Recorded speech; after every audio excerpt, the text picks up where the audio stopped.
sou a professora Rafaela Lima, sou professora de ciências e a gente vai caminhar aqui pelos filos, parte do reino animal.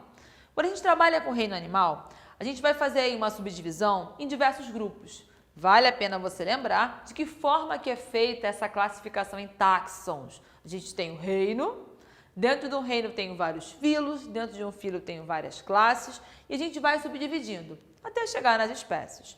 Os grupos, os filos, eles costumam ter características comuns. Absolutamente todos de um filo vão ter as mesmas características? De forma nenhuma.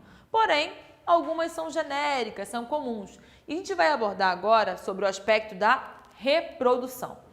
Cada grupo aqui é uma aula à parte, é um mundo com muitas informações.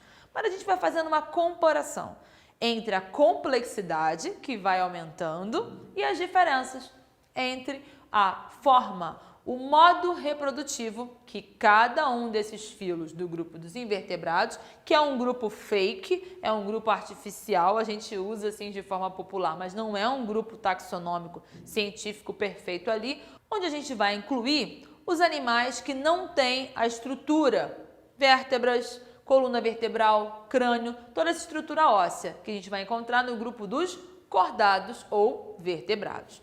Quando a gente fala então do grupo dos invertebrados, a gente faz uma organização de um modo mais simplificado para os mais complexos. A gente começa caminhando aí com os poríferos e os quinidários, lá no ambiente aquático ainda, poríferos que são as esponjas, sem tecido especializado, apenas em ambiente aquático.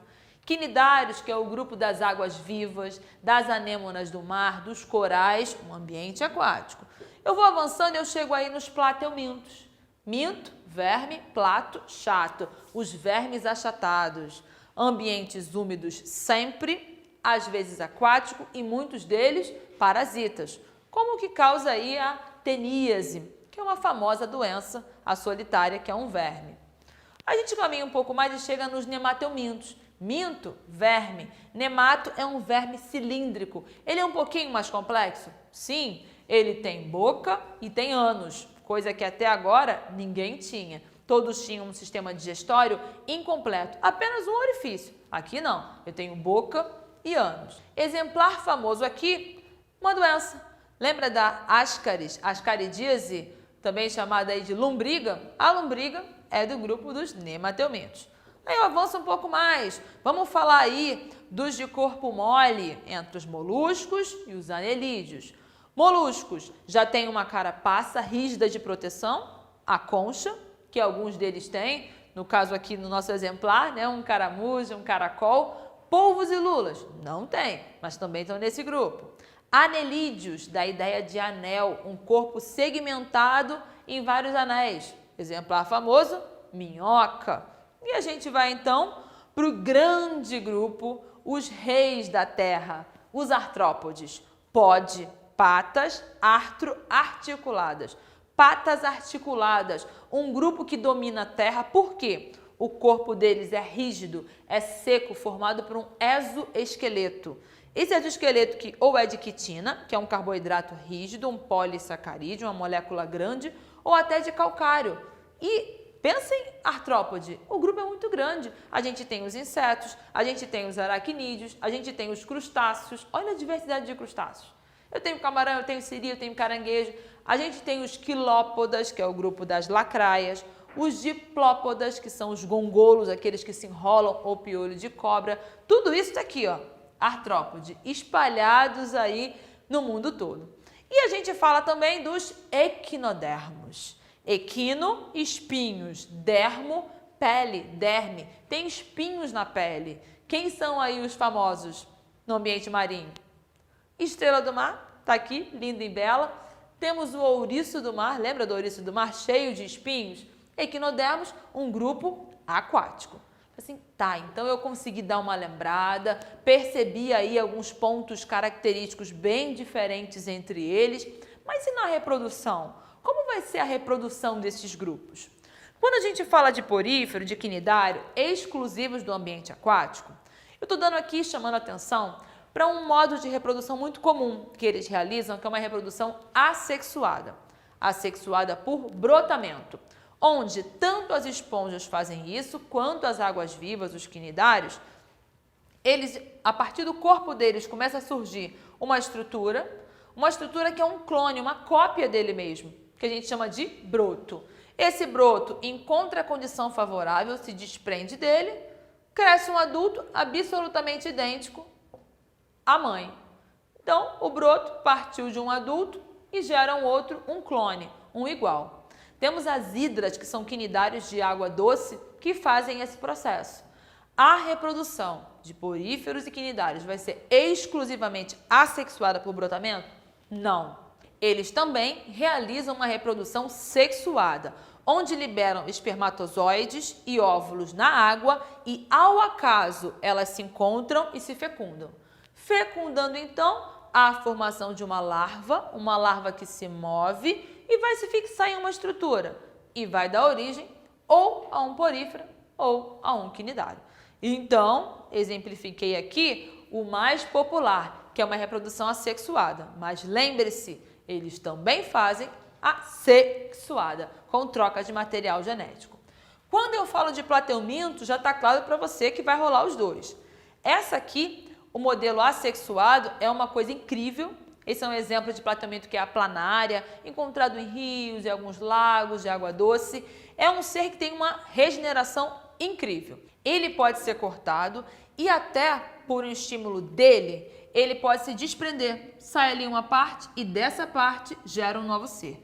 Então, se eu corto a parte frontal, gera um novo ser. Se eu tenho só o meio dele, ele vai completar e gerar um outro ser. E se eu tenho só a cauda, ele também vai gerar um outro ser. Então, de um, eu picoto ele e viram 3 novos seres, 3 clones, reprodução assexuada. Porém, eles também fazem troca de gametas, juntam os dois, sua parte posterior, rolam uma troca de gametas entre eles, espermatozoides e óvulo, formam ali uma cápsulazinha e dali vão sair novas planarinhas babies similares a ele.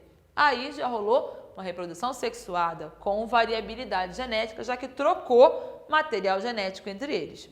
E a gente vai agora para o grupo dos nemateumintos. Mintos, verme, os vermes cilíndricos. Lembra que eu falei que o exemplar mais famoso aí são as lombrigas, que são vermes intestinais, levam aí a redução de peso, de apetite. Você fala assim, tá.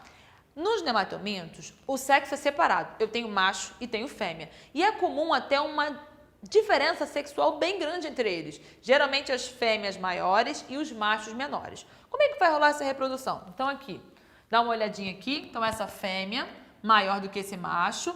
Essa fêmea, vou botar aqui o símbolozinho, né, de feminino, ela tem um poro genital. E aqui eu tenho esse macho. Esse macho, vou colocar aqui o símbolozinho de masculino, ele tem na sua estrutura, no final do seu corpo, ele tem um ânus, ele tem aqui uma aberturinha com espículas. O que são espículas? Espículas são umas estruturas que lembram pequenas travas. O que ele vai fazer? Ele vai introduzir essa cloaca no poro genital dessa fêmea para que haja então a fecundação. O espermatozoide daqui entra então para encontrar com o óvulo nessa fêmea. Ela vai então, a partir daí, gerar os seus filhotes. Entendeu a diferença entre eles? A gente chama de dimorfismo sexual. A diferença entre macho e fêmea e a fecundação é cruzada. Troca de material genético entre eles. E aí a gente vai agora para os moluscos. Moluscos são grupos muito diversos. A gente vai encontrar caracol, polvo, lula, lesma, tudo aqui. A diversidade dos tipos sexuais, a forma da reprodução deles é bem variada.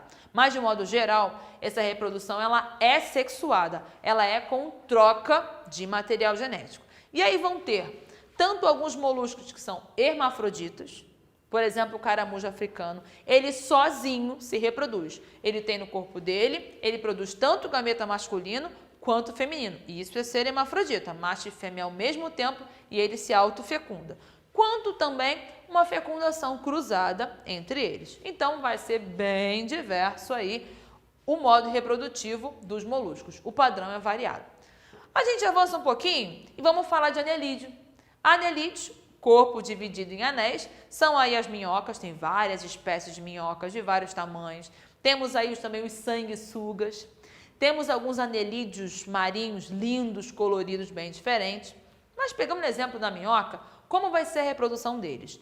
Minhocas são hermafroditas. Lembra que eu falei? Macho e fêmea ao mesmo tempo. Porém, elas não se autofecundam. Elas não se reproduzem com elas mesmas. Elas fazem uma troca. Então, eu emparelho uma com outra, elas são macho e fêmea ao mesmo tempo e elas trocam espermatozoides. Repare, uma vai compartilhar o espermatozoide com a outra. Nessa troca de espermatozoides, os dois foram fecundados. Os dois, então, vão gerar ovos e vão ter filhotes. Entendeu a jogada? Ambos são hermafroditas, mas eles trocaram espermatozoides. Tem, então, a formação dessa estrutura aqui, ó, que é o clitelo. Esse clitelo vai ter onde vai se concentrar esses óvulos, ele vai se desprendendo dessa estrutura e solta esse casulo cheio de ovinho na terra. Sacou aí como é a reprodução dos anelídeos? A gente avança um pouquinho para falar de artrópodes. A reprodução dos artrópodes é bem variada, afinal são grupos bem diferentes. Eu vou ter crustáceo, eu vou ter aranha, eu vou ter inseto, há muita diversidade entre eles. Porém, predomina uma fecundação cruzada, onde macho e fêmea vão trocar o material genético. Sempre, sempre, sempre? Não, mas é o padrão mais comum, com a chamada fecundação interna, onde o macho insere o espermatozoide no interior do corpo da fêmea. E esse padrão, isso vai acontecer bastante, especialmente no grupo dos insetos, onde esse adulto ele vai, após a fecundação interna, produzir ovos. Esses ovos tanto podem dar origem a um ser direto, ou seja, um filhote bem similar ao adulto, ou uma metamorfose, onde eu terei uma larva, essa larva vai amadurecer e vai dar origem a uma pupa, que também pode ser chamada de casulo. E do casulo, após um tempo de amadurecimento, eu tenho um novo adulto. Isso aqui se chama metamorfose. Eu tenho etapas diferentes para a formação desse ser. E, falando de equinodermos, para fechar, eu vou ter nas estrelas do mar essa reprodução incrível de forma sexuada, alta regeneração, onde cada parte pode dar origem a uma nova estrela do mar, e também uma reprodução sexuada. No caso dos equinodermos, por exemplo, os ouriços do mar, eles liberam espermatozoides na água que vão, ao acaso, encontrar com o óvulo da fêmea e gerar ali novos equinodermos, novos ouriços do mar. Tranquilo? Repassamos os principais modos de reprodução dos invertebrados e fechamos por aqui. Você é bem-vindo por aqui, volte mais vezes. Tchauzinho!